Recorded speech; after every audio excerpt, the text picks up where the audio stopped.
ভিডিওটি দেখার আগে সবার কাছে ছোট্ট একটা রিকোয়েস্ট করতে চাই, প্লিজ প্লিজ প্লিজ যারা ভিডিওটি দেখবেন সবাই একটা করে সাবস্ক্রাইব করে দেবেন। আপনাদের ভালোবাসা পেলে এমন ভিডিও আরও উপহার দিব। ভিডিওগুলো বানাতে অনেক কষ্ট হয়, আমি জানি। এই ভিডিওটি অনেক মানুষই দেখবেন, তাই প্লিজ একটা করে সাবস্ক্রাইব করে দেবেন।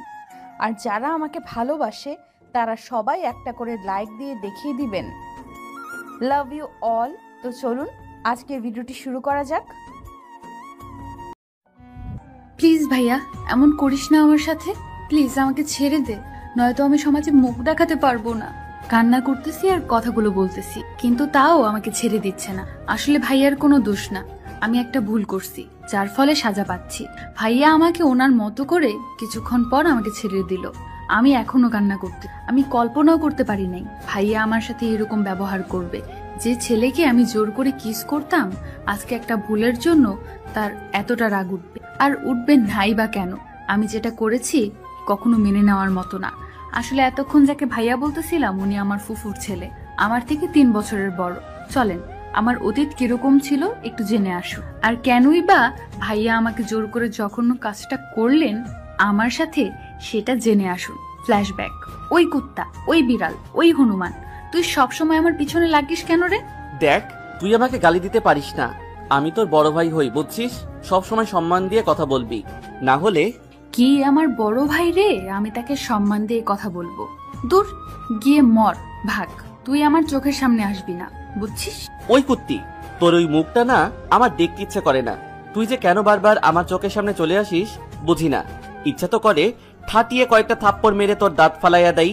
ওই কুত্তা, তুই আমাকে কি বললি? আমাকে থাপ্পড় মারবি? দাঁড়া, আমি আন্টিকে এখনই গিয়ে বলে দিতেছি যে তার আদরের ভাতিজিকে তার বদমাস ছেলে নাকি ঠাঠিয়ে থাপ্পড় মারবে। লক্ষ্মী বোন আমার, তুই কখনো এরকম করিস না। তাহলে আমাকে আজকে বাড়ি ছেড়ে পালাতে হবে। তুই আমার লক্ষ্মী বোন, তুই আমার সাথে এরকম করতে পারিস? তুই বল। ওকে, আন্টিকে কিছুই বলবো না, তবে একটা শর্ত আছে। সেই শর্তে যদি রাজি থাকিস তাহলে বল, নয়তো আমি আন্টিকে গিয়ে সব বলে দিব, আরো কিছু বাড়ায়া বলে দিব, তখন বুঝবি। আচ্ছা, তুই কি আমাদের বাড়ি আসিস আমাকে জ্বালানোর জন্য, তাই না? আমি আর এখানে এক মুহূর্তও থাকবো না। আমি আন্টিকে গিয়ে এখনই সব বলে দিব। তার ছেলে আমাকে এই বাড়িতে আসার নিষেধ করে দিয়েছে। আমি নাকি এই বাড়িতে তাকে চালানোর জন্য আসি। লক্ষ্মী বইন আমার, তুই যা বলবি আমি তাই শুনবো। তাও প্লিজ তুই এরকম কিছু অঘটন ঘটাইস না যার কারণে আমাকে বাড়ি ছাড়তে হবে। এই যে আমি তোকে হাত জোর করে বলতেছি, এই যে তোর হাত ধরে বলতেছি, তাও তুই বাসায় কিছু বলিস না। তোর যে কোনো শর্তে আমি রাজি আছি। এখন বল আমাকে কি করতে হবে। আগে প্রমিস কর যে আমি যে শর্ত লাগাবো তুই সেই সব কাজ করতে হবে, একটুও না বলতে পারবি না।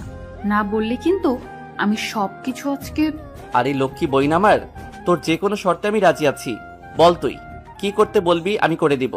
আমি এখানে 1 মাস থাকবো, আর এই 1 মাস প্রতিদিন তুই আমাকে বিকেলে ঘুরতে নিয়ে যাবি। লক্ষ্মী বইন আমার, এটা আমি করতে পারবো না। প্রতিদিন বিকেলে তোকে নিয়ে ঘুরতে যাওয়া অসম্ভব হয়ে দাঁড়াবে আমার কাছে। দেখ, তুই অন্য যে কোনো শর্ত লাগা, আমি সেটা পালন করব, কিন্তু এটা না, এটা করতে পারবো না আমি। দেখ, এখন যদি একটুও ঘাটতারামি করিস না, তাহলে তোর আজকে বাসায় থাকা হবে না। তারপর থেকে তোর জায়গা হবে কোথায় জানিস? গাছতলায়, নয়তো কোনো বস্তিতে। একটু ভেবে দেখ। এই না না, তুই এরকম কিছু করিস না। আচ্ছা, তুই আমাকে এত প্যারা দেশ কেন বলতো? তুমি আমাকে জ্বালাতে খুব ভালোবাসিস, তাই না? হ্যাঁ, আমি তোকে জ্বালাতে খুব ভালোবাসি, আর 1 মাস তোকে এমন জ্বালাবো যেটা তুই সারা জীবন ভুলতে পারবি না। এখন বলতো রাজি আছিস কিনা? যদি রাজি না থাকিস তাহলে তোর জায়গা কোথায় একটু চিন্তা কর। আচ্ছা, আমি রাজি। এখন আমাকে কি করতে হবে? এখন তোকে আর কিছুই করতে হবে না। এখন চল নিচে গিয়ে দেখ আম্মু এসেছে, আম্মুর সাথে কথা বল। পেতনি কুত্তি, মামানি এসেছে। তুই আমাকে আগেই বলবি না? মামানি এসেছে সেটা না বলে তুই এসে বায়না ধরিস, তাই না? তোকে তো আমি। কথাটা বলে ভাই আমার পিছনে পিছনে দৌড়াতে লাগলো, আর আমি ভাইয়াকে ধরা না দিয়ে সামনাসামনি দৌড়াতে লাগলাম। জানি এখন ধরা পড়ে গেলে আমার হাড়গোড় আস্ত রাখবে না, ভেঙে ফেলবে কুত্তা একটা। কিরে, এসেই শুরু করেছিস দুজন? তোদেরকে আমার মাঝে মাঝে অনেক টেনশন হয় যে কখন তোরা কি করে বসিস। Tom and Jerry fail. তোদের কাছে বসছিস, এখন একটু শান্ত হয়ে বসে থাক। এটা কি শুরু করছিস তোরা? এখন কি তোরা ছোট বাচ্চা নাকি? আম্মু, আমি কিছু করিনি। আমি ভাইয়াকে বলতে গিয়েছি যে তুমি এসেছো, কিন্তু ভাইয়া আমাকে উল্টা দৌড়ানি দিচ্ছে। মামনি, তোমার কি বিশ্বাস হয় তোমার মেয়ে আমাকে কিছু না করেই শুধু তোমার খবরটা দিতে গিয়েছে? তোমার কি বিশ্বাস হয়? আমি মাত্র এখানে আসলাম, এখনো ভালোভাবে রেস্ট নিতে পারলাম না, তার আগেই তোদের বিচার শুরু করব, তাই না? তোদেরকে তো ইচ্ছা করতেছে ঘাড় ধাক্কা দিয়ে দুটোকে বাড়ি থেকে বের করে দিই। আরে ভাবি, এসব কি শুরু করলেন আপনি? ওরা ছোট্ট মানুষ, একটু একটু দুষ্টুমি করবে, তার জন্য এরকম বোকা থাকবো কি? আরে আপু দেখেন না কি শুরু করেছে, মাত্র এখানে এসে বসলাম, তার আগে ওদের বিচার করতে হবে। মাথাটা কেমন করে খারাপ না হয় বলুন তো আপনি? আচ্ছা হয়েছে হয়েছে, তোমার এত বিচার করতে হবে না। ওই কুত্তা, তুই যদি আমার সামনে আসিস না, তাহলে তোকে আমি খুন করে ফেলবো। আচ্ছা ভেবে বলছিস তো? এখানে কিন্তু ও মামনি আম্মু দুজনে আছে, দুজনের সামনে বলতেছিস যে আমি তোর সামনে যাব না? ওকে ফাইন, আমি তোর সামনে যাব না, তুই আমার সাথে কথা বলতে আসবি না এরপর থেকে, ঠিক আছে? আচ্ছা, যদি কথা বলতে আসিস একদম খুন করে ফেলবো, এটাও ভেবে রাখিস। এটা আমি কি করতেছি? ওকে যে শর্ত লাগিয়েছি সেটা তো আমার মনে নেই। রাগের মাথায় আমি কি সব বলতেছি, এটা কিন্তু ঠিক না। তুই আমার সাথে চিটিং করতেছিস, শর্তটা মাথায় রাখিস, নয়তো তোকে কি করব সেটাও ভেবে রাখি। কিসের শর্ত আর কি মনে রাখবে? সেটা তোমার আদরের ভাগিনাকে জিজ্ঞেস করো কিসের শর্ত আর কি জন্য ওকে ভেবে রাখতে বলতেছি। মামানি দেখছো তোমার মেয়ে কতটা বেয়াদব হয়ে গেছে, বড়দের সম্মান করতে জানে না। ওই কুত্তা, তুই যে কতটা ভালো সেটা কি আন্টি জানে? আন্টিকে বলে দেবো সবকিছু। কথাটা বলতেই মাহিন ভাইয়া আমার দিকে অসহায় দৃষ্টিতে তাকিয়ে রইলেন। বুঝতে পারলাম আর কিছু বলা যাবে না, উনি রাজি আছে। বাদরটা কি করেছে রে মা, আমাকে বল। দেখ বাদরটাকে আমি কি সাজা দেই। না থাক, তেমন কিছু করে নাই। যদি কিছু করে তো আমি তোমাকে সরাসরি বলে দিব, তুমি ওর উচিত শিক্ষা দিবে, তাই না আন্টি? যদি তোকে কিছু বলে না, আমাকে বলবি, তারপর দেখবি বাদরটাকে আমি বাসা থেকে বাহির করে দেব। আদর পেয়ে একদম মাথায় চড়ে বসে আছে। আম্মু এটা কিন্তু ঠিক হচ্ছে না, আমি যথেষ্ট ভদ্র একটা ছেলে, তুমি আমাকে এভাবে পচাতে পারো না। মামনি দেখো না কি বলতেছে আম্মু এগুলা। আরে আপু থাক না এসব, বাদ যা, তোরা দুজন তোদের রুমে যা, আমরা আমাদের মতো গল্প করি। তারপর ভাইয়া ভাইয়ার রুমে চলে গেল এবং আমি আমার রুমে চলে আসলাম। অনেক দূর জার্নি করে এসেছি তো তাই অনেকটা ক্লান্ত লাগতো, কিন্তু রুমে গিয়ে বিছানায় শরীরটা এলিয়ে দিলাম।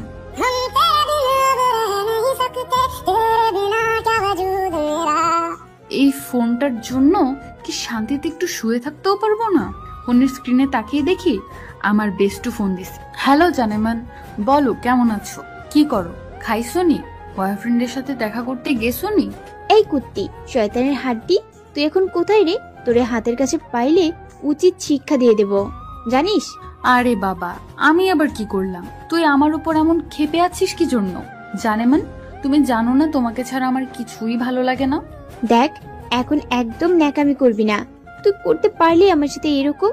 তুই কেন করলি এরকম আমার সাথে বলতো? উফ, আমি কি করতেছি সেটাই আমি জানি না। আর তোর কি হয়েছে, এরকম ভাবে কথা বলতেছিস কেন? কোনো সমস্যা হয়েছে নাকি? কুত্তি, আমার বিয়ে সামনের শুক্রবার, আর তুই আমার সাথে কথা না বলে তোর বাপের বাসায় চলে গেলে এটা কি ঠিক করেছিস তুই? তোকে যখন হাতের কাছে পাবো না, ইচ্ছা মতো ধুলাই করব। আরে জানেমান, আমি তোর বিয়েতে খুব তাড়াতাড়ি উপস্থিত হব, তুই দেখ। এবং আর আমার সাথে তোর জিজিও যাবে। মানে? মানে তোকে বুঝতে হবে না। আচ্ছা বল, তোর বিয়ে কবে আর কোন ছেলের সাথে? বললাম তো আমার বিয়ে শুক্রবার, আর ছেলেটা ইঞ্জিনিয়ার। তুই তো জানিস আমি কত ছেলেকে প্রপোজ করেছি, কেউ রাজি হয়নি। এখন কি করব বল? এখন বাবা মায়ের পছন্দ হয় বিয়েটা করে নিতে হচ্ছে। আচ্ছা ভালো কাজ করছি, বাবা মায়ের লক্ষ্মী মেয়ে তুই। এখন ফোনটা রাখি, আমার বরকে একটু জ্বালিয়ে আসি। তারপর ফোনটা কেটে দিয়ে বিছানায় আর মন টিকলো না, উঠে ভাইয়ার রুমে চলে গেলাম। কিরে ভাইয়া, কার সাথে কথা বলিস এতক্ষণ ফোনে? আন্টি কি সবকিছু জানে নাকি আন্টিকে বলে দিব? আরে আমি আমার এক বন্ধুর সাথে কথা বলতেছি, আমি কোনো মেয়ের সাথে কথা বলি না। আমি বুঝছি এরকম পাগলামো একটু কম করে করবি। তুই কি আমার উপর রাগ দেখাচ্ছিস? আন্টি তখন কি বলেছিল মনে নাই তোর? নাকি আবার মনে করিয়ে দিব তোকে? থাকবই না, আমার সবকিছু মনে আছে, আর তোকে নতুন করে কিছু মনে করে দিতে হবে না। এখন বল তুই কি জন্য আমার রুমে এসেছিস? কেন, তুই কি বলতে চাচ্ছিস? আমি যেন তোর রুমে না আসি, এটাই তো, তাই না? দাঁড়া, আমি আন্টিকে সব বলে দিচ্ছি। তুই যে কোনো মেয়ের সাথে কথা বলিস, আমি তোর রুমে গেলে তুই আমাকে ছাড়ি মারিস। তুই কি আমাকে একটু শান্তিতে থাকতে দিবি না? আমার ফোনটা নিয়ে চেক করে দেখ আমি কোনো মেয়ের সাথে কথা বললাম নাকি আমার ফ্রেন্ডের সাথে কথা বললাম। আর তুই আমাকে এসব কি আজাইরা কথাবার্তা বলতেছিস বলতো? আচ্ছা সব কথা বাদ, এখন বিকেলে রেডি থাকিস আমাকে ঘুরতে নিয়ে যাওয়ার জন্য, না হলে কিন্তু তোর কি করব আমি নিজেও জানি না। আচ্ছা ঘুরতে নিয়ে যাব।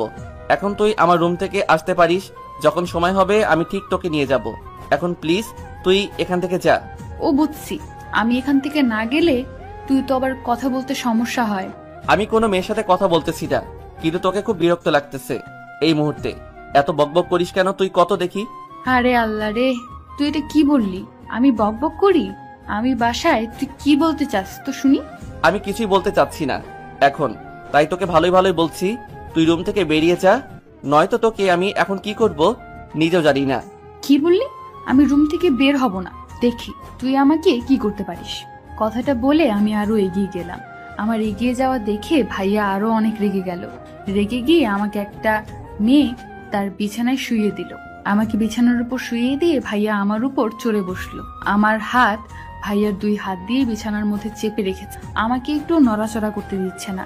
এখন যদি উল্টাপাল্টা কিছু করে ফেলি তখন কেমন হবে বলতো? তুই আমাকে এত জ্বালাস কেন? তুই আমাকে কিছুই করতে পারবি না, সেটা আমি খুব ভালো করে জানি। বুঝেছিস গাধা কোথাকার? কি বললি? আমি গাধা? আমি কিছুই করতে পারি না? কিছু করলে তখন আবার আম্মুকে গিয়ে বলবি যে ভাইয়া আমাকে সর্বনাশ করে ফেলছে, আর আম্মু আমাকে বাসা থেকে বের করে দিক। আচ্ছা ভাইয়া, তুই আন্টিকে এত ভয় পাস কেন বলতো? তোর মতো আমি বেয়াদব না যে আম্মুর সাথে তর্ক করব, তাই আমি আমার আম্মুকে গোষ্ঠ ভয় পাই, আর আমি আমার আম্মুকে যথেষ্ট সম্মান করি, বুঝছিস?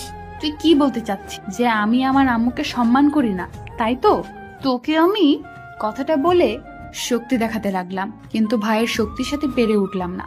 হঠাৎ করে ভাইয়া আমার মুখের কাছে তার মুখটা নিয়ে আসলো। আমি কিছুই বুঝতেছি না ভাইয়া হঠাৎ এমন করতেছে কেন। ভাইয়া কি যেন একটা ভেবে আবার মুখটা সরিয়ে নিলেন, কিন্তু আমি সুযোগটা হাতছাড়া করতে চাচ্ছি না। তাই আমি একটু মাথা উপর করে তুলে ভাইয়ার ঠোঁটের সাথে আমার ঠোঁট দুটো ডুবিয়ে দিলাম। বেশি কিছুক্ষণ পর ছেড়ে দিলাম। ওই কুত্তি, তুই এটা আমার সাথে কি করলি রে? আমি না তোর ভাইয়া লাগি? তোর মাথায় এসব? ছি! আমি তোকে আজকে থেকে না, অনেক ছোটবেলা থেকেই ভালোবাসি, বুঝছিস? আর আমি আমার ভালোবাসার মানুষের সাথে কি করব না করব সেটা আমার একান্ত বিষয়। এটা কখনো হয় না, বুঝছিস?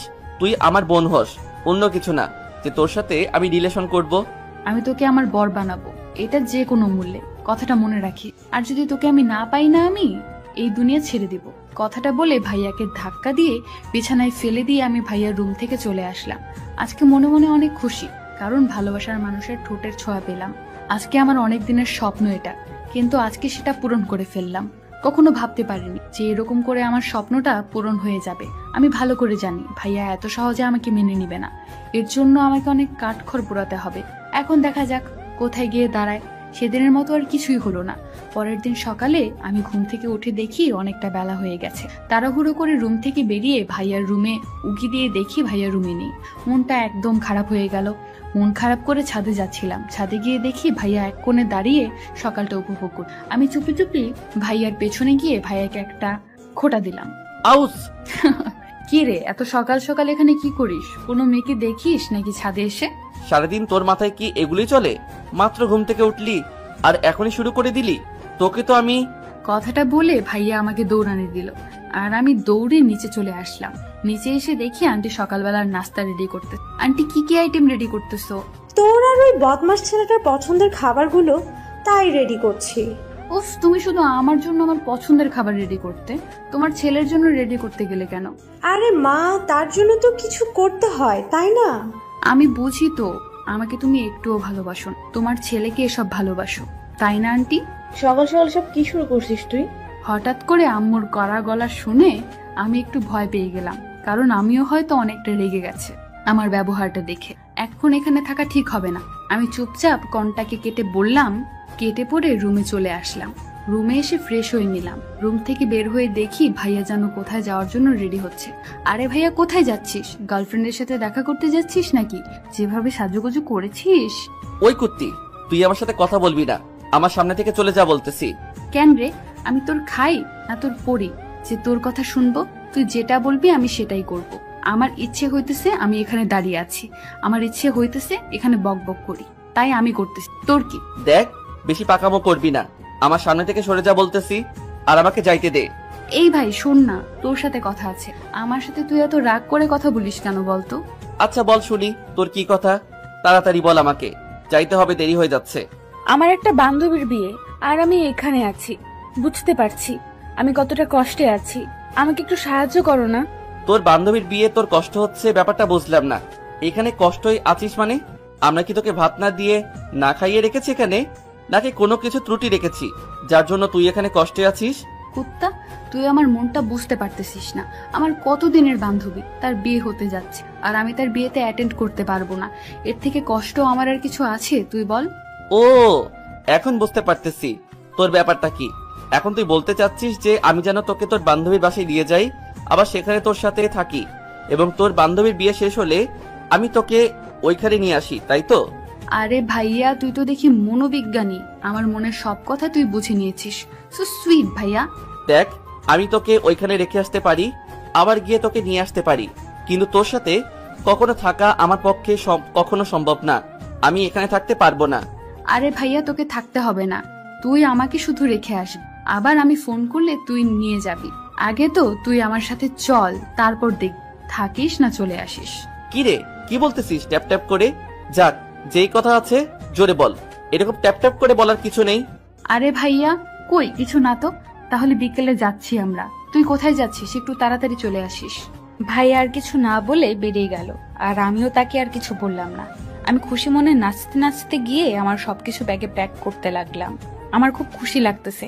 ভাইয়াকে ওখানে নিয়ে গিয়ে কি পরিমাণ জ্বালান টানা জ্বালাবো সেটা ভেবেই খুশিতে নাচতে ইচ্ছে করতেছে। কিন্তু রাগ হচ্ছে খুব, ওইখানে তো অনেক শাকচুন নিয়ে আসবে। তারা যদি আমার হবু বরের উপর নজর দেয় তো তাদেরকে আমি ইচ্ছা মতো পিটান দিব, কারণ উনি শুধু আমার। ভেবেই লজ্জা লাগতেছে। উফ। তারপর ঝট করে ভাইয়ার রুম থেকে ভাইয়া কিছু জামা কাপড় নিয়ে আসলাম, এনে আমার ব্যাগে প্যাক করে নিলাম। কারণ ভাইয়া যদি জানতে পারে যে আমি তার কাপড় সঙ্গে নিয়েছি তাহলে হয়তো রাগ করে আমার সাথে যাবে না। তার থেকে ভালো যে আমি তাকে না জানিয়ে তার কাপড়গুলো নিয়ে নিয়েছি, আর ওখানে গিয়ে যে কোনো প্রকারে তাকে আটকায় রাখবো। ভেবেই হাসি পাচ্ছে। ওইখানে গিয়ে কি কি করব আমার আর তর্স হচ্ছে না। কখন যাব বিয়ে বাড়ি? বিয়ে বাড়িতে কত মজা, শুধু খাওন আর খাওন। আজকে সময় যেন যাচ্ছেই না, শুধু বারবার উকি দিচ্ছে বাইরে কখন ভাইয়া বাড়িতে আসবে আর আমি তাকে নিয়ে বিয়ে বাড়ি যাব। কিরে, এরকম করে উকি দিচ্ছিস কেন বারবার বাইরে? আসলে আম্মু, আমার একটা বান্ধবীর বিয়ে। শুধু বান্ধবী বললেও ভুল হবে, বেস্ট ফ্রেন্ড সে আমার। আমি না গেলে নাকি সে বিয়ে করবে না।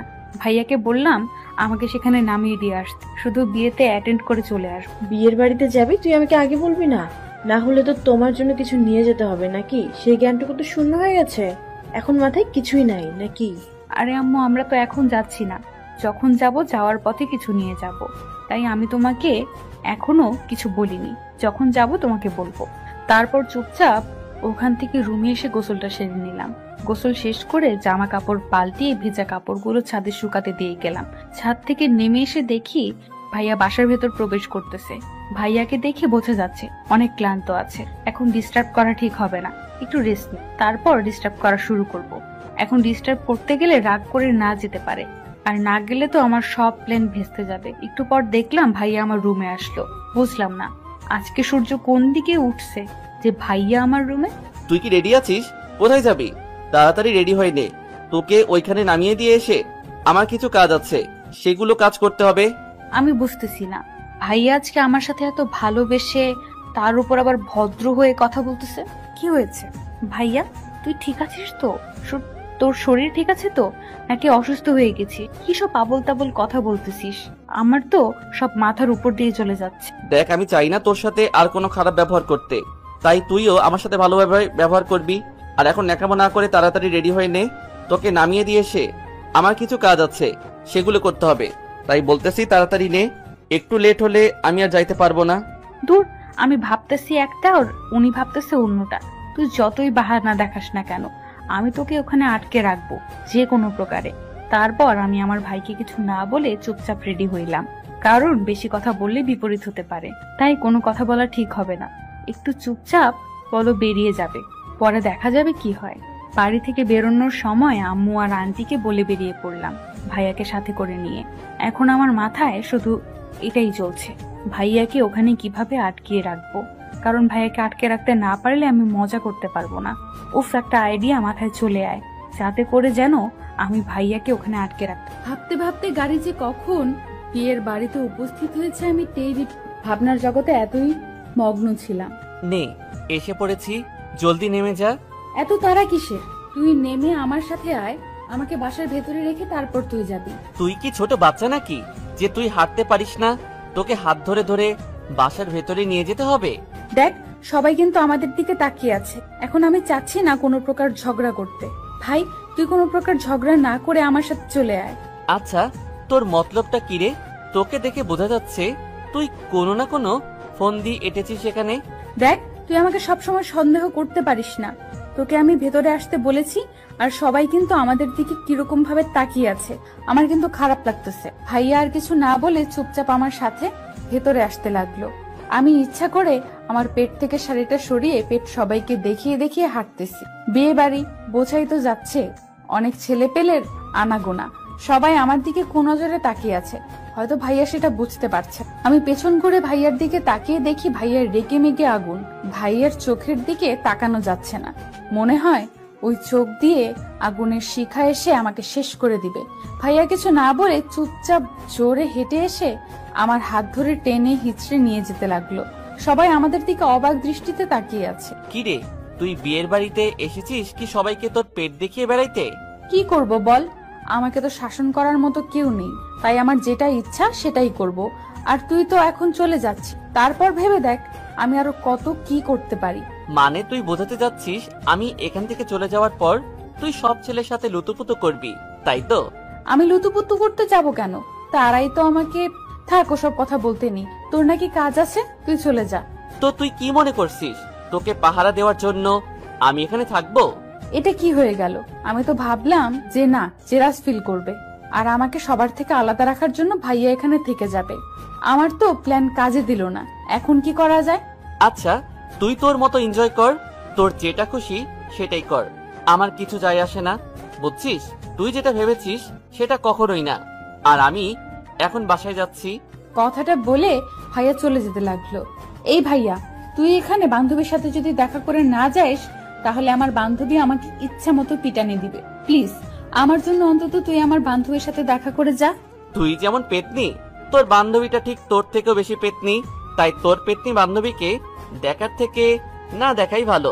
এই যে মিস্টার, যা কিছু বলছেন একটু ভেবে চিন্তে বলবেন। আমি কিন্তু পিছনে দাঁড়িয়ে আছি। আমি অবাক হয়ে গেলাম, কারণ রুহি পেছনে দাঁড়িয়ে আর আমার এতক্ষণ ধরে ঝগড়া করতে, ওর দিকে আমি একটুও তাকানোর সময় পাইনি। তারপর রুহি এগিয়ে এসে আমার পাশে দাঁড়ালো। এই যে মিস্টার, কি জানি বলতেছিলেন? পেতনির বান্ধবী আরো বেশি পেতনি, তাই তাকে দেখানোর প্রয়োজন হয় না আপনার, তাই না? মামা, মানে হয়েছে কি? ভাইয়া এমন ভাবে তোতলাচ্ছিল যেটা দেখে আমি না হেসে থাকতে পারলাম না। আমি হা হা করে হেসে দিলাম। আমার হাসি দেখে ভাইয়া অনেকটা রেগে গেল, চোখ গরম করে তাকালো আমার দিকে। ভাইয়ার চোখ দেখে বোঝা যাচ্ছে যদি এই সময়ে ভাইয়া আমাকে একা পেত তাহলে ইচ্ছা মতো পিটানি দিত আমাকে। আমি আমার হাসি বন্ধ করে দিলাম এবং চুপচাপ সোজা হয়ে দাঁড়িয়ে রইলাম। আর ভাইয়া ভিতর মতো সামনে মাথা নিচু করে দাঁড়িয়ে আছে। আপনাকে এখন আমি একটা শাস্তি দেব। যদি একটুও না বলেন তাহলে তো আপনাকে আমি পুলিশে দেব। আপনি কি জানেন আমার বাবা পুলিশ? ভাইয়া যেই শুনেছে রুহির বাবা পুলিশ, ভাইয়ার শরীর কাঁপতে লাগলো, কারণ ভাইয়া কোনোদিন পুলিশের খপ্পরে পড়েনি। ভাইয়ার এই অবস্থা দেখে আমি রুহির কানে কানে বললাম যে বেশি রকম ইয়ার্কি করিস না, পরে আবার তুই ওর ফাঁদে পড়ে বিপদে পড়। এখন হয়তো তোকে ভয় পাইতিস, কারণ সত্যিটা জেনে যাক। যখন সত্যিটা জেনে যাবে তখন তোর অবস্থা নাজেহাল করেছে। তাই বেশি রকম পাগলামো না করে ভাইয়াকে কি করে এখানে রাখা যায় সেটা ভেবে বের কর, কারণ আমি ওকে ছাড়া এখানে ভালো মতো থাকতে পারবো না। ইস রে, আমার বান্ধবীরা দেখে আমার প্রেমে হাবুডুবু খাচ্ছে যে আমাকে ছাড়া এক মুহূর্তও থাকতে পারবে না।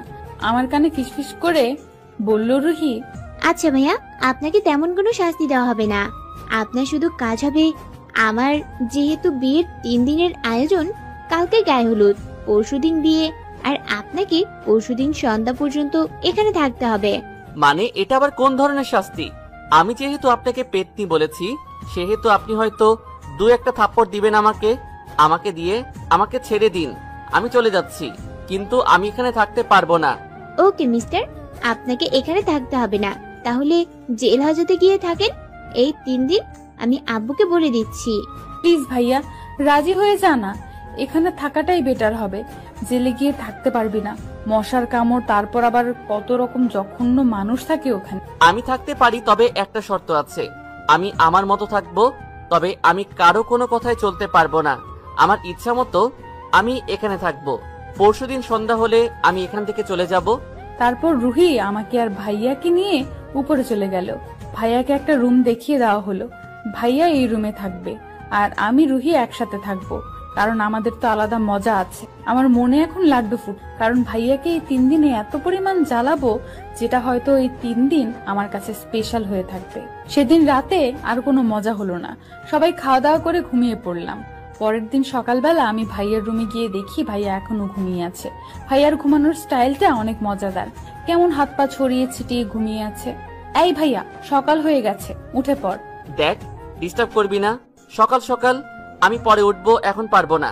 এটা কিন্তু তোর বাসা না, আমার বাসা না যে তোর ইচ্ছা মতো ঘুম থেকে উঠবি। এটা বিয়ে বাড়ি, উঠে পড়। তারপর ভাইয়া ঘুম থেকে উঠে পড়লো। ভাইয়ার রুম থেকে বেরিয়ে এসে দেখি রুহি বাইরে দাঁড়িয়ে আছে। তাহলে এই ছেলেটাই কি আমার হবু জিজু হতে চলেছে? তুই কি করে বুঝতে পারলি? আরে তুই যার জন্য এত কিছু করতেছিস, আর এটা তো সামান্য ব্যাপার, সেটা কি আমি বুঝতে পারবো না? না, সেটা বলিনি, কিন্তু আমি তো তেমন এখনো। সরাসরি বলে দে, ঝামেলা না করে, বুঝেছিস? তাহলেই বেটার হবে। থুর পাগলি মেয়ে, এত সহজে বললে তো মজাই পাবো না, একটু বাজিয়ে দেখি কি হয়। ভালো কথা, তোর যা মন চায় পরে পস্তাবি, দেখিনিস। ওই কুত্তি, তুই আমার বান্ধবী নাকি ওর বুঝতেছি না। সত্যি কথাটাই বললাম, একটু ভেবেচিন্তে সিদ্ধান্ত নিবি, না হলে পরে আবার পস্তাতে হবে। আমি এরকম কিছু করব না যাতে আমাকে পস্তাতে হয়, বুঝছিস? ওকে, এখানে বকবক না করে চলেন, নিচে যাই। নাস্তা রেডি, হয়তো আমাদের জন্য অপেক্ষা। আমাদের কথার মাঝে ভাইয়া চলে আসলো। তো মিস্টার, রাতে ঘুম কেমন হলো আমাদের বাসায়? বেশ ভালোই, কিন্তু সকাল সকাল একটা শাকচুন্নির জন্য ঘুমটা চলে গেল। তুই কি কথাটা আমাকে মিন করে বলতেছিস? আমি কাউকে মিন করে কথাটা বলতেছি না। যদি কারো গায়ে লেগে থাকে তো সেটা আমি কি করব? দেখ, ভালো হবে না বলছি, সাবধান হয়ে যা। আমি তো সব সময় সাবধানে থাকি, তুই একটু সাবধানে থাকিস, তাহলেই হবে। উফ, এইভাবে যখন করার কি আছে? বুঝতে চাই না, আমাদের জন্য সবাই অপেক্ষা করতেছে, আর আমরা এখানে ঝগড়া করতেছি। এটা কি ঠিক বলো? ওদের অসম্মান করা হচ্ছে। তোকে তো আমি দেখে নেব পরে। তারপর সবাই মিলে একসাথে নাস্তা সেরে নিলাম। যেহেতু নাস্তা করা শেষ, এখন যে যার রুমে যার যার মতো বসে আড্ডা দিতেছে। আমি, রুহি, মাহিন ভাইয়া আরো কয়েকজন মেয়ে ছেলে মিলে ছাদে চলে গেলাম। সবাই ছাদে বসে আড্ডা দিতে লাগলাম। আড্ডার মাঝে হঠাৎ মাহিন ভাইয়া একটা কথা বলে উঠলো। সবাই মাহিন ভাইয়ার দিকে তাকিয়ে রইল। আরে, আমি কি কিছু ভুল বললাম যার জন্য সবাই আমার দিকে তাকিয়ে আছেন? আপনার কি কোনোদিন কাণ্ডজ্ঞান হবে না? দেখতেছেন তো সবাই এখানে আড্ডা দিতেছি, আপনার এই ধরনের কথা বলার কি দরকার ছিল? তুই একদম ন্যাকামি করবি না, কারণ কাজটা তুই করছিস। মানে আমি আবার কি করলাম? তুই আমাকে চোখ মারলি কেন? কি? মাহিন ভাইয়ার এই ধরনের কথা শুনে সবাই অবাক দৃষ্টিতে আমার দিকে তাকিয়ে আছে। সত্যি আমি মাহিন ভাইয়াকে চোখ মারিনি। তুই কিন্তু এখন আমাকে মিথ্যা অপবাদ দিতেছিস, সেটা কিন্তু ঠিক হচ্ছে না। তুই তো দেখতেছিস আমি কখনো ওরে চোখ মারলাম? ও হুদাই বলতেছে আমি নাকি ওরে চোখ মারছি। ওকে, আমার দেখার ভুল হয়েছে, এখন মাফ করে দে, সবার সাথে আড্ডা দে, আমি নিচে যাচ্ছি। ভাইয়া কথাটা বলে আর এক মুহূর্তও সেখানে বসে থাকলো না, উঠে চলে গেল নিচে। এটা কি হলো? সব তোমার মাথার উপর দিয়ে গেল, আমি তোরে কিছু করিনি। সেটা তুই ভালো জানিস, এখন চুপচাপ থাক। আমি আর কিছু না বলে মন খারাপ করে ওদের সাথে বসে রইল। ওরা অনেক হাসি খুশি করে আড্ডা দিত, আর আমি গোমরা মুখ করে বসে আছি। আড্ডা দিতে দিতে দুপুর হয়ে গেল। ছাদে প্রচুর রোদ, আর থাকা যাচ্ছে না, তাই সবাই নিচে চলে আসলাম। নিচে এসে যেটা দেখলাম সেটা দেখার জন্য আমি মোটেও প্রস্তুত ছিলাম না। এটা কি হচ্ছে নিচে? আমার মাথা ঘুরাইতেছে। যে ছেলে ওইখানে খারাপ ব্যবহার করলো আর এখানে এসে মধুর হাসি হাসতেছে, ব্যাপার কি? আমি নিচে তাকিয়ে দেখি ভাই একটা মেয়ের সাথে বসে আড্ডা দিতেছে, হেসে হেসে কথা বলতেছেন, যেটা দেখে আমার প্রচুর রাগ উঠে গেল। তাই নিজেকে আর সামলে রাখতে পারলাম না, ভাইয়ের পেছনে গিয়ে দাঁড়িয়েছি। ভাইয়ের মাথায় চাটি মেরে দিলাম। হঠাৎ করে মেরেছি তাই ভাইয়া হকচকিয়ে উঠলো। পিছনে তাকিয়ে দেখে আমি। ভাইয়ের সাথে বসে থাকা মেয়েটা অবাক হয়ে আমার দিকে তাকিয়ে আছে। এটা কি হলো? তুই আমার মাথায় চাটি মারলি কেন? মেরেছি, বেশ করেছি। তোর না মন খারাপ, মাথা ব্যথা করতেছে? তাহলে তুই এখানে কেন, রুমে না কেন? সেটা একান্তই আমার ব্যাপার, তোকে কি সবকিছু বলে আমাকে করতে হবে? যদি বলি তাই, আমাকে না বলে কিছু করতে পারবি না তুই? তাহলে তোর ভাবনা চিন্তা মাথা থেকে তাড়িয়ে দেই, কারণ আমি তোর কোনো কথা শুনতে এখানে থাকতে রাজি হইনি। শুধু তোর বান্ধবীর কথা রাখতে গিয়ে আমি এখানে ভাবতেছি, তাই বেশি রকম ন্যাকামো করবি না, তাহলে কিন্তু আমি তোর বান্ধবীর কথা প্রত্যাখ্যান করে আমি এখান থেকে চলে যেতে বাধ্য হব। তুই তোর মতো থাক, আমাকে আমার মতো থাকতে দে। ভাইয়া এক নিঃশ্বাসে কথাগুলো বলে। এগুলো ভাইয়ার দিকে তাকিয়ে দেখি প্রচুর ভাবে রেগে আছে। বুঝতে পারতেছি না এত রেগে যাওয়ার কি আছে, বুঝতে পারছি না। এখন আমি কি করব? তোমাকে মনের গহীন থেকে চেয়ে যাচ্ছি, কিন্তু তুমি আমাকে পাত্তা দিচ্ছ না। কিন্তু এমন একদিন আসবে যখন তুমি আমাকে চাইবে, আমিও তোমাকে পাত্তা দেব না। সেদিন আমিও ইচ্ছা মতো তোমাকে কথা শোনাবো, কিছুই বলতে পারবি না। এই যে আজকে আমি যেমন তোকে কিছু বলতে পারছি না, কিন্তু মনের ভেতর কষ্টটা জমে জমে পাহাড় হয়ে যাচ্ছে। ভেবে চিন্তে কথাটা বলিস, কিন্তু এরপর থেকে তুই আমাকে কোনো কাজে হস্তক্ষেপ করতে পারবি না বা নাক গলাবি না, তাহলে কিন্তু পরিস্থিতি অনেক খারাপ হবে। আরে আমার চোখের সামনে থেকে দূর হতো, তোর যেটা করে সেটাই কর, কারণ বিয়ের বাড়িটা তোর বান্ধবীর, আমার না। যদি এমনটা হতো যে পিয়ার বাড়িটা আমার বন্ধুর, তাহলে আমি না হয় তোকে দেখে রাখতাম, কিন্তু আচ্ছা এসব বাদ দে, আমি গেলাম। তারপর ভাই এখান থেকে চলে গেল, কিন্তু মেয়েটা এখনো ওখানে দাঁড়িয়ে আছে। ওই শাকচুন্নি, তুই কে বে? তুই আমার হবু বরের উপর নজর দিয়েছিস? তোর এত দেমাগ কিসের, যেখানে মাহিন তোকে পাত্তা দিচ্ছে না আর তুই বকবক করছিস কেন? মেয়েটার কথা আমার সহ্য হলো না, তাই আমি দূরে গিয়ে মেয়েটার চুল ধরে ইচ্ছা মতো টানাটানি করতে লাগলাম। অনেকগুলো চুল ছেড়ে ফেলেছি মেয়েটার। মেয়েটা ব্যথা সহ্য করতে না পেরে হাউমাউ করে কান্না করতে লাগলো। উপস্থিত যত লোক ছিল বিয়ে বাড়িতে, সবাই চারদিকে ঘিরে দাঁড়িয়ে রইল। আমরা দুজনের মাঝে আর আমার বান্ধবী রুহি এসে আমাদের দুজনকে আলাদা করে দিল। এটা কিন্তু বিয়ে বাড়ির কার, তাও আমার বিয়ে, তোদের মাঝে কি এই জ্ঞানটুকু নেই? সত্যি আমার ভাবতে অবাক লাগতেছে তোদের দুজনের এমন ব্যবহার দেখে। আমি কিছু না বলে চুপচাপ ওখান থেকে চলে আসলাম। রুমে এসে দরজা বন্ধ করে বিছানার উপর শুয়ে পড়লাম। বালিশে মুখ গুজে দিয়ে কান্না করতে লাগলাম। কেন আমি এমন করতেছি? সে তো আমাকে চায় না, তাহলে আমি কেন তাকে জোর করে পেতে চাচ্ছি? আমি হয়তো ভুলে গেছি জোর করে ভালোবাসা হয় না। বেশ কিছুক্ষণ ধরে কান্না করে যাচ্ছি, হঠাৎ করে দরজায় কে জানি ধাক্কা দিতে লাগলো। তাই বিছানা থেকে উঠে চোখের পানি মুছে দিয়ে দরজা খুলে দিলাম। দরজা খুলে দিয়ে তো আমি অবাক, দেখি দরজার সামনে ভাইয়া দাঁড়িয়ে আছে, তাও আবার চোখে মুখে অনেকটা ভয়ের ছাপ। বুঝতে পারছি হয়তো ভেবেছে আমি উল্টাপাল্টা কিছু করে ফেলবো। আমি দরজা খুলে দেওয়া মাত্রই ভাইয়া রুমে প্রবেশ করে নিল। এটা বিয়ের বাড়ি, তোর মাথায় আছে? এরকম কাজ করার কি দরকার ছিল শুনি?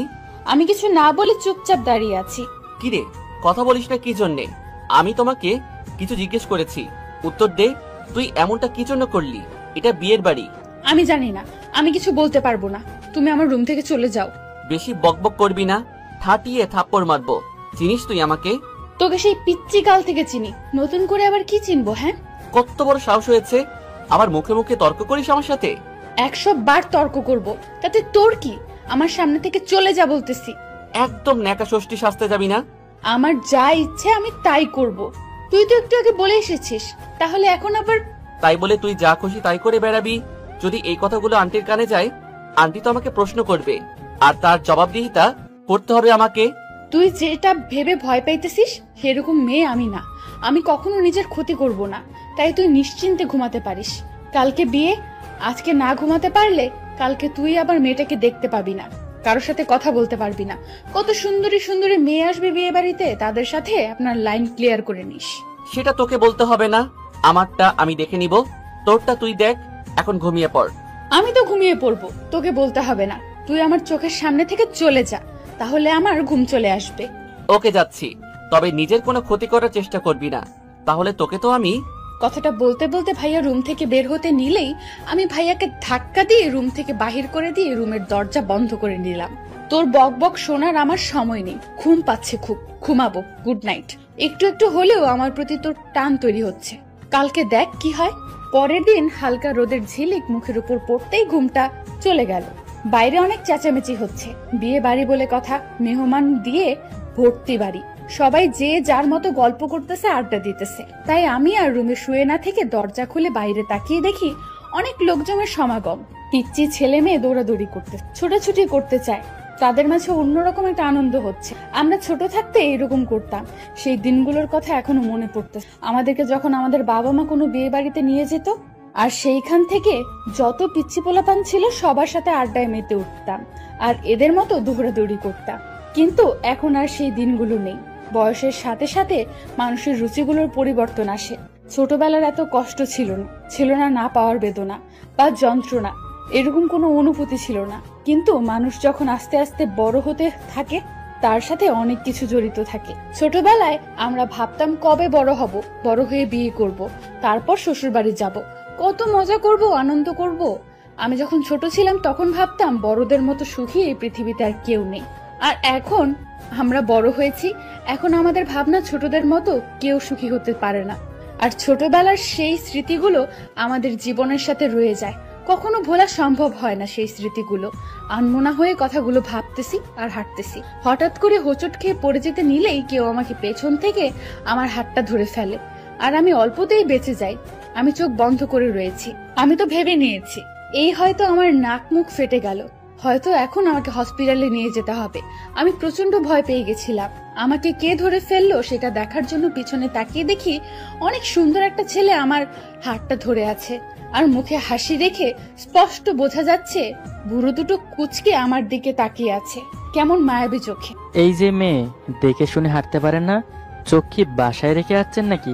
এই যে মিয়া ভাই, কাকে কি বলতেছেন? দেখতে তো পাচ্ছেন আমার চোখ দুটো আমার যেখানে থাকার কথা সেখানেই আছে।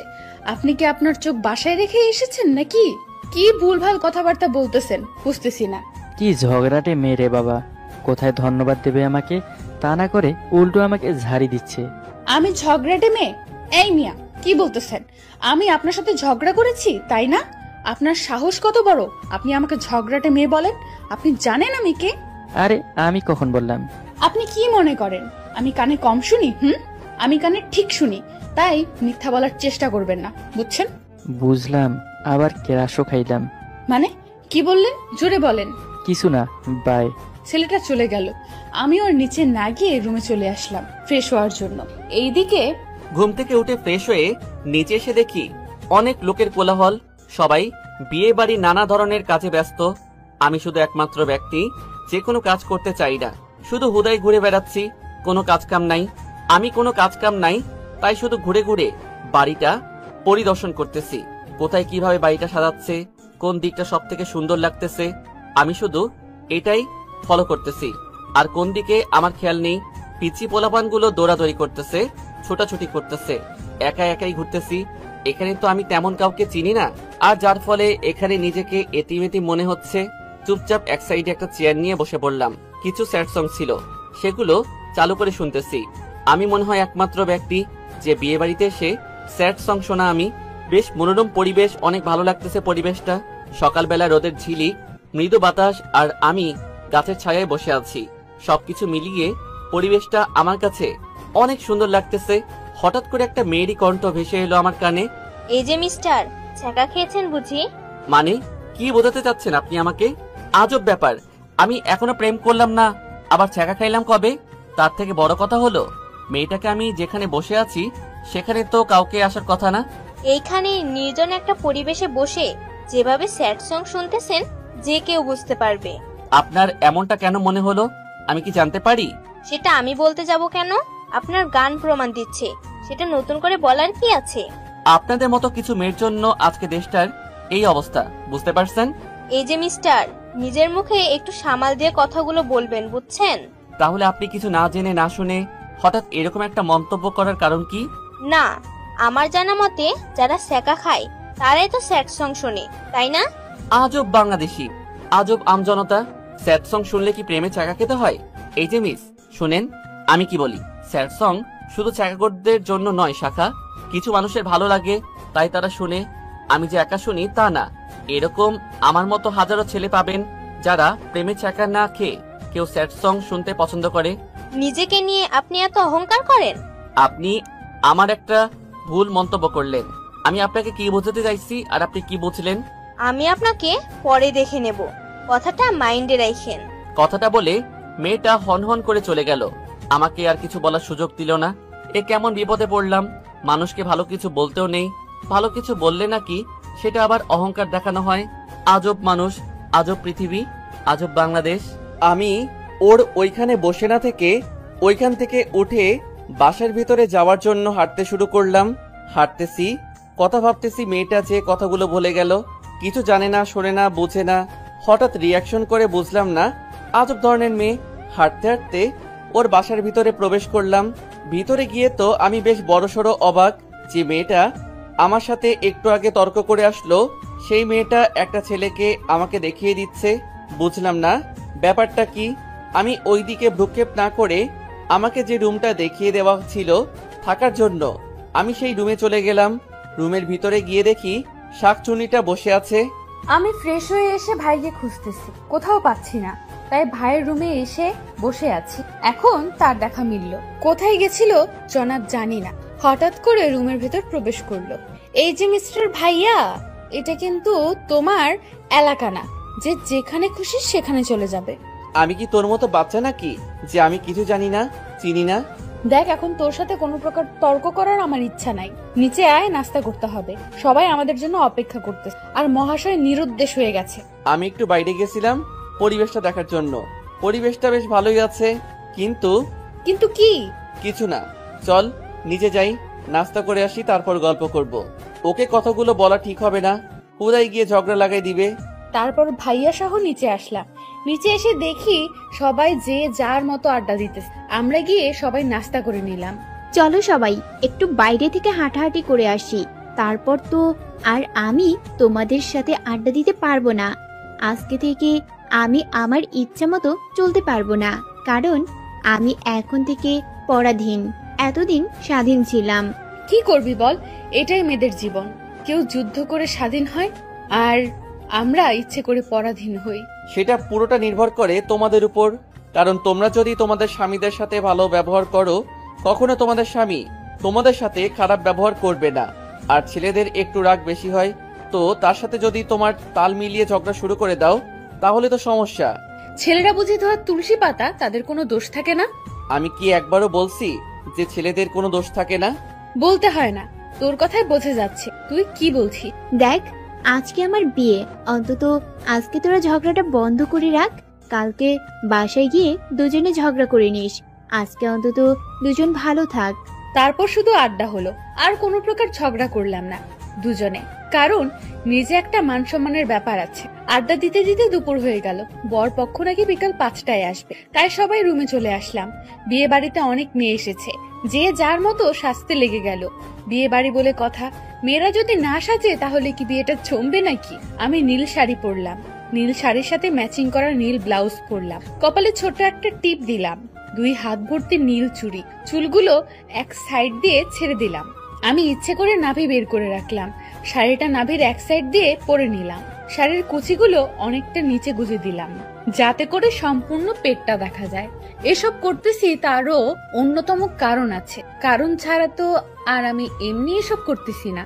কোনো মেয়ে তো আর ইচ্ছে করে তার পেট নাভি অন্য ছেলেকে দেখে বেড়াবে না, নিশ্চয়ই কোনো কারণ আছে যার জন্য আমি করতেছি। কারণটা আবার পরে বলবো, এখন বের হই, আর কিছুক্ষণ বাদেই বরপক্ষ চলে আসবে। রুহির বিয়ে একটা কমিউনিটি সেন্টারে হবে, সেখানে একটু পরেই আমরা সবাই চলে যাব, তাই সবাই রেডি হচ্ছে। কিন্তু আমার মাহিন বাবু কই? এখনো তো তাকে দেখতে পেলাম না। উফ, সবাই তো একে একে গাড়িতে উঠে যাচ্ছে, কিন্তু মাহিন বাবু কই তা তো দেখতে পাচ্ছি না। বাধ্য হয়ে আমি রুহির সাথে গিয়ে রুহির পাশে বসে পড়লাম। মাহিন বাবুকে আর দেখা হলো না। এই কষ্ট আমি কারে দেখাবো? প্রিয় মানুষটার মুখটাই দেখতে পারলাম না। কিরে, এইভাবে মুখ গোমড়া করে আছিস কেন? আমার তো বিয়ে হয়ে যাচ্ছে, আমার তো মুখ গোমড়া করে থাকার কথা, কিন্তু আমি তো খুশি আছি। কিন্তু তুই মুখ গোমড়া করে আছিস কি জন্যে? আর বলিস না, তোর জিজুর মুখটাই দেখতে পেলাম না, মনটাই খারাপ হয়ে গেল। কুত্তি কোথাকার, তুই কি আমাকে, তুই তো পেয়ে যাচ্ছিস, কিন্তু আমি পাবো কি না টেনশনে মরে যাচ্ছি। আর একটা কথা, আজকে কিন্তু তোকে সেই হট লাগতেছে। জানিস, যে কোনো ছেলেই ক্রাশ খাবে। আজকে কত ছেলে তোকে দেখে আহত নিহত হবে বুঝতেই পারতেছি না।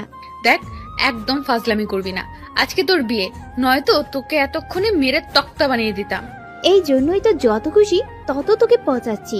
আমি জানি তো তুই আজকে আমার কিছুই করতে পারবি না। পরে আমি যত খুশি তত তোকে পচাতে পারবো। আজকে তো তোদের বাসর রাত, কত কি হবে, আমার যে কবে হবে।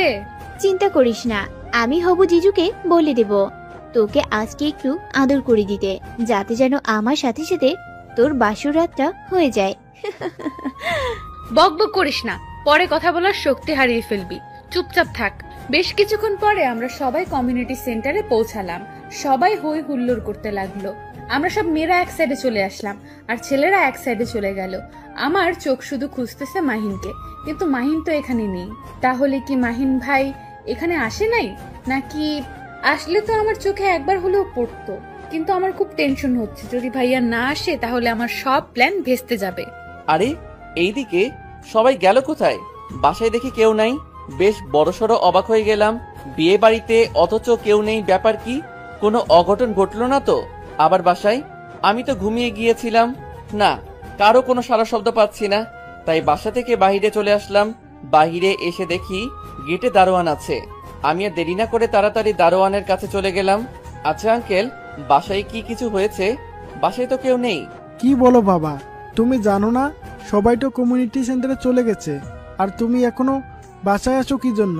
সবাই তো একটু আগে চলে গেল, হয়তো এতক্ষণে সেখানে পৌঁছে গেছে। আমি তো ভাবছিলাম বিয়েটা হয়তো বাড়ির মধ্যেই হবে। বাড়িটা অনেক সুন্দর করে সাজানো হলো। বড়লোক মানুষ বাড়ি সাজাইছে আর কমিউনিটি সেন্টার ভাড়া করেছে, তবে সবকিছু সেখানেই হবে, সবকিছুর আয়োজন সেখানেই হয়েছে। আঙ্কেল, আমি তো জানি না তারা কোথায় গেছে। আমাকে কি অ্যাড্রেসটা দেওয়া যাবে? এরপর দারোয়ান আঙ্কেলের কাছ থেকে অ্যাড্রেসটা নিয়ে একটা ট্যাক্সি ভাড়া করে গন্তব্যস্থানে উদ্দেশ্যে রওনা দিলাম। বেশিক্ষণ লাগলো না, অল্প কিছুক্ষণের মধ্যেই ট্যাক্সিওয়ালা আমাকে সেখানে নিয়ে গিয়ে নামিয়ে দিলেন। অনেক সুন্দর করে কমিউনিটি সেন্টারটা সাজানো হয়েছে, অনেক সুন্দর লাগতেছে। আমি তো এখানে তেমন কাউকে চিনি না। আমি চুপচাপ ভেতরের দিকে যাচ্ছি। আমি ভিতরে গিয়ে দেখি দীপা সব ছেলেদের মাঝখানে দাঁড়িয়ে আছে। তাকে অনেক সুন্দর লাগতেছে, সুন্দর করে সেজেছে, নতুন শাড়ি পরেছে, সবকিছু ম্যাচিং। হঠাৎ করে আমার চোখ আটকে গেল তার পেটের দিকে। আমার মাথা পুরো গরম হয়ে গেছে। সব ছেলেরা কেমন লালসা দৃষ্টিতে তার কয়টার দিকে তাকিয়ে আছে। আর মেম সাহেব সবাইকে কি সুন্দর মজা দিচ্ছে। যেভাবে মজা নিচ্ছেন মনে হয় এটা পতিতা তলায়। আর এইখানের পতিতা মেম সাহেব নিজের ট্রাক্টর কন্ট্রোল করতে পারলাম না, এমনিতে মাথা গরম হয়ে আছে। তার উপর এখানে এসেছে এটা দেখতে চাই, রাগটা দ্বিগুণ হয়ে গেল। নিজেকে কন্ট্রোল করে রাখতে পারলাম না। খুব দ্রুত পায়ে হেঁটে দীপার কাছে চলে গেলাম আর দীপার হাতটা শক্ত করে ধরে টানতে টানতে একটা রুমের ভেতরে নিয়ে যেতে লাগলাম। আমার কিছু ভালো লাগছে না, তাই আমি সবার সাথে পরিচিত হওয়ার জন্য কিছু ছেলেদের সাথে কথা বলতেছিলাম। হঠাৎ করে ভাইয়া কোথা থেকে এসে আমার হাতটা শক্ত করে চেপে ধরে টানতে টানতে একটা রুমের ভেতর নিয়ে যেতে লাগলো। আরে ভাই, কি হয়েছে? এমন করতেছিস কেন সবার সামনে? আমার কথা মনে হয় ভাইয়ের কান অব্দি পৌঁছাচ্ছে না। ভাইয়া আমাকে একটা শ্রান্ত একটা রুমের ভেতর নিয়ে গেল এবং দরজা রুমের ভেতর থেকে বন্ধ করে দিল, যাতে কেউ এই রুমে আসতে না পারে। ভাইয়া আমাকে বিছানার উপর ছুঁড়ে ফেলে দিল। ভাইয়া কোনো কথা বলতেছে না। ভাইয়া আমাকে বিছানার উপর ছুঁড়ে ফেলে দিয়ে ভাইয়া তার টি শার্টের বোতাম খুলতে লাগলো। এই ভাইয়া, কি করতেছিস? পাগল হয়ে গেলি নাকি? এটা কিন্তু বিয়ে বাড়ি, কথাটা মাথায় রাখিস। প্লিজ এরকম কিছু করিস না। ভাইয়া আমার কথা শুনতেছে না। ভাইয়া গা থেকে শার্টটা খুলে ফ্লোরে ছুঁড়ে ফেলে দিল আর আমার উপর ঝাঁপিয়ে পড়লো। আমার বুক থেকে শাড়ির আঁচলটা সরিয়ে ফেলে দিল। আমি ভাইয়াকে নানাভাবে বাধা দেওয়ার চেষ্টা করতেছি, কিন্তু শক্তির সাথে পেরে উঠতে পারছিলাম না। ভাইয়া ক্রমশভাবে আমাকে ভোগ করতে চেয়েছে। আমি অনেকটা ভয় পেয়ে কান্না করতে লাগলাম, কিন্তু তাও আমাকে ভাইয়া ছেড়ে দিচ্ছে না। ভাইয়ার তার ঠোঁট দুটো আমার ঠোঁটের সাথে এক করে দিল। আমি আর কোনো কথা বলতে পারতেছি না। আমি যতই কথা বলতেছি আমার মুখ থেকে শুধু শব্দটা বের হচ্ছে। ভাইয়া আস্তে আস্তে আমাকে অর্ধনগ্ন করে ফেললো। আমি অনেক জোরে জোরে কান্না করতে লাগলাম। বাইরে থেকে কয়েকজন এসে দরজা ধাক্কাধাক্কি করতে লাগলো, কিন্তু ভাইয়া সেদিকে কোনো ভ্রুক্ষেপ নেই। ভাইয়া আমাকে তার ইচ্ছা মতো ভোগ করে নিল। আমি কখনো কল্পনাও করতে পারিনি যে আমি তাকে এতটা ভালোবাসি, সে আমাকে এইভাবে নির্যাতন করবে। আর আমি কি এমন ভুল করেছি যার জন্য আমাকে এইভাবে ভোগ করতে হলো? আমাকে বললেই তো হতো, আমি আমার সবকিছু উজাড় করে দিতাম। আমি কোনো কিছু না বলে চুপচাপ কান্না করে যাচ্ছি। সবার সামনে পুরো পেট উলঙ্গ করে রাখা কি তোর ফ্যাশন, নাকি তুই সব ছেলের ভোগ্যপণ্য? কোনটা? আমি শুধু হা করে তাকিয়ে আছি ভাইয়ার দিকে। ভাইয়া এসব কি বলতেছে? এতই যখন শখ অন্যকে তোর পেট দেখিয়ে বেড়াবি, তাহলে এইরকম হালকা কিছু দিয়ে শরীর ঢেকে রাখার কি আছে? সবকিছু খুলে সবার সামনে গিয়ে দাঁড়াতেই তাহলে তো ভালো হতো। আমি কখনো ভাবতে পারিনি যে ভাইয়া আমার সাথে এরকম ব্যবহার করবে, তাও আবার একটা বিয়ে বাড়িতে, কল্পনার বাহিরে। যে ছেলে সবসময় লাজুক লাজুক ভাব, সেই ছেলের ভিতর এই ধরনের স্বভাব সত্যি আশ্চর্যজনক বিষয়। তুই এটা আমার সাথে করতে পারলি? জানিস, আমি ভাবছিলাম তুই হয়তো এখানে আসিসনি। তুই ভেবে নিয়েছিস আমি এখানে আসিনি, তাই তুই সুযোগ পেয়ে গেছিস সব ছেলের সাথে নষ্টামি করার, তাই না? আমি না আসলেই বোধহয় ভালো হতো, তাহলে আমাকে এসব দেখতে হতো না, আর তোর সাথে এটা করতে হতো না। তো যেটা খুশি যাকে খুশি তার সাথে যা খুশি করতি, আমি দেখতাম না, কিছু বলতাম না, আর তোর সাথে আজকে এরকম খারাপ আচরণ করতাম না। তুই তো আমার পুরো কথাটা শুনতে পারতি। আমি তোর কোনো কথা শুনতে এখন রাজি না। আর শোন, আমরা এখন বাসায় যাচ্ছি, এইটাই ফাইনাল। দেখ, বিয়ের বাসর এটা অন্য কিছু না, তাও আবার অন বেস্ট বান্ধবীর।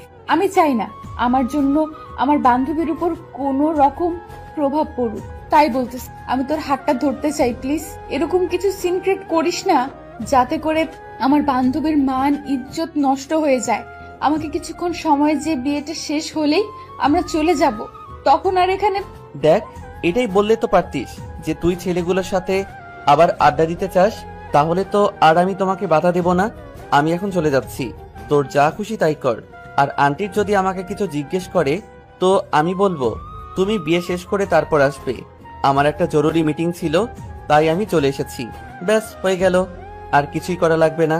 তোর যা খুশি তাই কর। দেখ, তুই আমার এত বড় সর্বনাশ করলি, তাও আমি তোকে কিছু বলতেছি না। আমি তোকে ভালোবাসি, তাই। আর শোন, তুই এটা কখনো ভাবতে পারিস না যে আমার কোনো রাগ বাজেট নেই। আমি যে কোনো প্রকারে তোকে চাই, সেটা কালকের মধ্যেই। দেখ কি কি হয়। তুই কি আমাকে হুমকি দিচ্ছিস? আচ্ছা, আমিও দেখে নেব তুই কিভাবে আমাকে পেতে পারিস। আমি আমার গায়ের শার্টটা পরে ঠিক করে নিলাম, তারপর বাইরে বেরিয়ে আসলাম। আমি ভাইয়ের সাথে আর কোনো প্রকার কথা বললাম না। আমাকে এখন প্ল্যান করতে হবে কিভাবে আমি ভাইকে বিয়ে করে নেব। আমি বাইরে বেরোনোর সাথে সাথে সবাই আমাকে ঘিরে ধরে দাঁড়িয়ে রইল, আর অনেকেই জিজ্ঞেস করতে লাগলো ভিতরে কি এমন হয়েছে যার জন্য আমার কান্নার আওয়াজ শুনতে পেল। আমি তাদেরকে তেমন কিছুই বললাম না, কারণ এখানে কিছু বলা সম্ভব না। নিজের মান ইজ্জত এর একটা ব্যাপার আছে। আমি চুপচাপ রুহির কাছে চলে গেলাম। তারপর আস্তে আস্তে বিয়ের সব কার্যক্রম শুরু হতে লাগলো। একসময় বিয়েটা শেষ হয়ে গেল, আর আমি আমার বান্ধবীকে বিদায় জানিয়ে বাসার উদ্দেশ্যে রওনা দিলাম ভাইয়ের সাথে গাড়ি করে।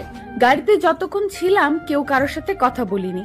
যে ছেলে আমাকে জোর করে ভোগ করলো, সেই ছেলে আবার আমাকে ধমক দেয়, আমার উপর সহানুভূতি না দেখিয়ে আমাকে চ্যালেঞ্জ করে। তার সাথে আমি কেন কথা বলবো? আমিও দেখিয়ে দিব আমি কি। তারপর বাসায় পৌঁছাতে পৌঁছাতে অনেক রাত হয়ে গেল। আমি গাড়ি থেকে নেমে সোজা বাসার ভেতরে প্রবেশ করলাম। বাসার ভেতরে প্রবেশ করে দেখি সবকিছু অন্ধকার, তাই আমি আমার বাসার ভেতরের লাইটটা দিয়ে আমি আমার রুমে চলে গেলাম। রুমে গিয়ে ফ্রেশ হয়ে সুন্দরভাবে ঘুমিয়ে পড়লাম। আমাকে এখন ঘুমাতে হবে, কালকে আমার হাতে অনেক কাজ। পরের দিন সকালে আমি খুব ভোরে উঠে আন্টির কাছে চলে গেলাম। আন্টি, আমি তোমাকে একটা রিকোয়েস্ট করতে চাই। আমি তোমার পা পর্যন্ত ধরে বলতেছি, প্লিজ আন্টি, তুমি আমার রিকোয়েস্ট অ্যাকসেপ্ট করবা? আরে পাগলি মেয়ে, আমি কি কখনো তরফদার না করেছি? তুই যা চাইবি আমি তাই দেব। বল, কি চাস তুই আমার কাছ থেকে? আন্টি, আমি লজ্জা শরমের মাথা খেয়ে তোমাকে একটা কথা বলতে চাচ্ছি। আমি তোমার ছেলেকে বিয়ে করতে চাই এক্ষুনি। বিয়ে করতে চাস? ভালো কথা। আমি তোর মায়ের সাথে কথা বলি, তারপর দিন ঠিক করি, তারপর ধুমধাম করে তাদের দুজনের বিয়ে দে। আমার কিচ্ছু লাগবে না, আমার শুধু তোমার ছেলে হলেই চলবে। দিবে তো বিয়েটা? সেটা ধুমধাম করে হোক আর নর্মালি হোক, তাই না? তারপরও আমাদের তো 10টা না 5টা না, একটা মাত্র ছেলে, আর তুই আমার একটা মাত্র ভাতিজি। তোদের বিয়ে কি আমি এমনি এমনি দিতে পারি? সোসাইটি একটা ব্যাপার আছে, বোঝার চেষ্টা কর। আমি কিছু বুঝতে চাচ্ছি না। আমি চাচ্ছি আমাদের বিয়ে এখনই হবে, পরে তোমাদের ইচ্ছা অনুযায়ী সব অ্যারেঞ্জমেন্ট করো। আমি বলতেছি কি আন্টি, আমাদের বিয়েটা দিয়ে দাও, কাউকে জানানোর প্রয়োজন নেই। কাজী অফিসে ঢুকে আমাদের বিয়েটা দিয়ে দাও, পরে ধুমধাম করে দিও সবাইকে জানিয়ে। আচ্ছা, বলছি কি, তোদের মাঝে কি এমন হয়েছে তোরা কালকে রাত্রে বাসায় এসেছিস। স্যার আজকে সকালে তুই আমাকে বিয়ের কথা বলতেছিলি, ব্যাপার কি? তুমি কি আমাকে সন্দেহ করতেছো? যদি আমাকে সন্দেহ করো আমি আমার বাসায় চলে যাচ্ছি, আর কখনো আমি আমার এই মুখ তোমার সামনে নিয়ে আসবো না। যদি কখনো আসি তাহলে মরা মুখ দেখবে তুমি আমার। তারপর আমি 1 সেকেন্ডও দেরি না করে সবকিছু প্ল্যান অনুযায়ী করে ফেললাম। একটু পর ভাইয়া ঘুম থেকে উঠে বাইরে আসতেই আমাদের প্ল্যান অনুযায়ী কাজ শুরু করে দিলাম। ভাইকে ছলে বলে কৌশলে কাজের সামনে নিয়ে আসলাম। কাজীকে আগে সব বলে রেখেছি, তাই কাজী সবকিছু রেডি করে রেখেছে। শুধু ভাইয়ের একটা সই হলেই এই বিয়েটা হয়ে যায়। ভাইয়াকে আন্টি বলা মাত্রই ভাইয়া কাগজটাতে সই করে দিল, আর আমাদের বিয়েটা হয়ে গেল। ভাইয়া টেরও পেল না যে ভাইয়া কত বড় একটা ভুল করলো, আর চ্যালেঞ্জটাতে হেরে গেল। তারপর যে যার মতো আছে, কেউই কিছু বুঝতে পারলো না যে আমাদের বিয়েটা হয়ে গেল। শুধু আমি, আম্মু আর আন্টি 3 জনে জানি। যে যার মতো আড্ডা দিতেছি। এইভাবে সারাটা দিন কেটে গেল। আড্ডা দিয়ে গল্প করে ভাইয়ের সাথে তেমন কোনো কথা হয়নি, আর বিয়ে ব্যাপারে কোনো কথা হয়নি। আমি আমার মনের মতো সবকিছু কাগজ রেডি করে রেখেছি। রাতে বাসর করব তো, তাই প্রমাণ না দিলে তো বাসর করতে দেবে না, তাই এখনই প্রমাণ দিতে হবে। প্রমাণ দিতে সবকিছু প্রস্তুত করে নিচ্ছি। সন্ধ্যা পেরিয়ে রাত হয়ে গেল। আমি ভাইয়ার রুমটা খুব সুন্দর করে সাজিয়ে নিলাম। নিজের বাসর রাতের ফুলসজ্জার রাত নিজেই সাজিয়ে নিলাম। কখনো কল্পনাও করতে পারিনি যে নিজের বাসর রাতে নিজেই সাজাবো। এইরকম ভাগ্য কয়জনের হয় যে নিজের বাসা নিজেই সাজিয়ে সবকিছু পরিপাটি করে সবকিছু তার স্বামীর হাতে তুলে দিবে? আমার জানা মতে আমিই প্রথম।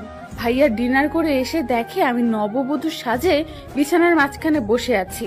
ভাইয়া আমাকে দেখে বেশ বড়সড় অবাক ও হয়ে গেল। এসবের মানে কি? আমি কোনো প্রকার কথা না বলে চুপচাপ ভাইয়াকে একটা কাগজ ধরিয়ে দিলাম ভাইয়ার হাতে। ভাইয়া কাগজটা পড়ার পর, তুই কাজটা কিন্তু ঠিক করলি না। তুই কখনো আমার কাছ থেকে স্ত্রীর অধিকারটা পাবি না। সেটা আমার ব্যাপার, আমি পাবো কি পাবো না, কিন্তু বিয়েটা তো তোকে করলাম, তখন বাসরটা আমিই করব। পাগল হয়ে গেছিস নাকি মাথার ব্রেন শট হয়েছে নাকি? আমার সবকিছু ঠিক আছে। তুই যেহেতু জোর করে আমার সাথে সব করতে পারিস, তাহলে আমিও সব করতে পারি। এখন তো আমি পূর্ণাঙ্গ অধিকার নিয়ে তোর সাথে সবকিছু করব, সবকিছু আদায় করে নিব। কারণ আমরা এখন স্বামী স্ত্রী, স্বামী স্ত্রীর মাঝে এসব বৈধ। ভাইয়া কিছু বলছেন। ভাইয়ার হাত ধরে এক টান দিয়ে ভাইয়াকে বিছানার উপর ফেলে দিয়ে আমি ভাইয়ার উপর শুয়ে পড়লাম। ছি ছি ছি, এখনো নিজের স্বামীকে ভাইয়া ডাকতেছি, কেমন লজ্জার ব্যাপার, তাই না? আচ্ছা, এখন থেকে আর ভাইয়া ডাকবো না। তোর মতো মেয়ে দেহ পাবে, কিন্তু মনটা পাবে না। দেহ হলেই চলবে, কারণ দেহটা থাকলে মনটা এমনিতেই দেহের ভেতর থাকবে। তোর সাথে ঝগড়া করে কোনো লাভ হবে না, তাই আমিও ঘুমিয়ে পড়তেছি। তোর যা খুশি তাই কর। কি বলো চান্দু? তুমি যদি ঘুমিয়ে পড়ো তাহলে আমি কার সাথে রোম্যান্স করব? এতদিন তো শুনে এসেছি যে স্বামী স্ত্রী জোর করে চুম্মা চাট্টি করে, তো আজকে আমি দেখি জোর করে চুম্মা চাট্টি করতে মজা কেমন। আস্তে আস্তে আমরা দুজন হারিয়ে গেলাম ভালোবাসার অতুল সাগরে। সবকিছু খুলে ফেলতে নেই, সবকিছু জানতে হলে বিয়ে করতে হবে, এটা আবশ্যক। জোর করে ধর্ষণ করবে, বিয়ে করবে না, আর মেয়েরা আত্মহত্যা করবে, এটা আর হচ্ছে না। এখন থেকে সব মেয়েকে একটাই মনোবল ধরে রাখতে হবে। তার সাথে তো আমরা শক্তি দিতে পারবো না, কিন্তু বুদ্ধিতে পারবো। যে আমাকে ধর্ষণ করবে আমি তাকেই বিয়ে করব, আর আমি তখন সমাজের মুখে কলঙ্কিনী হয়ে থাকবো না, আর নিজেকে সবসময় প্রস্তুত রাখবো নিজের আত্মরক্ষা করার জন্য। ধর্ষণকে না বলুন। গল্পটা কেমন লাগলো জানাবেন।